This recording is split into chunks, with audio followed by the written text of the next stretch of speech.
Over the past decades and lifetimes, I feel that the word normal has been too normalized. So normalized to the point that the out of the ordinary, or the abnormal, or what others may consider as abnormal, is outright frowned upon. Change is scary. Change is hated.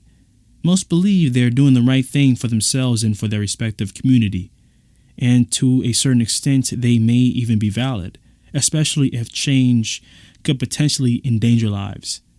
But change is never safe. Change will always bear a multitude of risks and failures. But change has always been and always will be something we all embodied and held dear to us.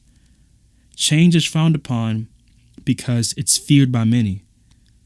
Then they project that fear onto their respective environments, normalizing the fear of change and making that fear of change into something that shouldn't change. Change is also scary for people because a change in their reality is practically the end of the world for them. And their fear of that discourages not only themselves, but their surroundings. Their stubbornness is preventing them from realizing that change is inevitable, and no matter how much one resists from it. And so long as human life still exists on this planet, change will come, and it waits for no one. So instead of attempting to ward it away, welcome it, invite it into your life, become the product, be the change, because if not, you'll be looked at as the problem. Just like how a computer or an app receives updates, our world is no different than that.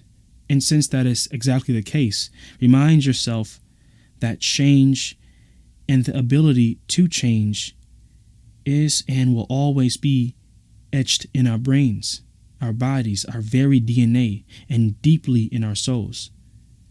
We are not the problem. We are the solution, and in its purest form. Though this is only true if you believe that it is. If you know it is. Like all things, it's a mindset. First, before it becomes a physical and environmental phenomenon. A phenomenon that could only be described as a superpower that's practically on the same level as the gods. Power is a realization. Power is a lifestyle. Power is an action. Power is a gift, a blessing. Power is you. You are what you think. You are what you eat. You are what you believe. And you are what you know. Send this to someone as a reminder of their powers.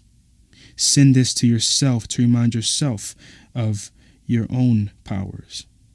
Power is change, and change is power, and power is you. Never forget that.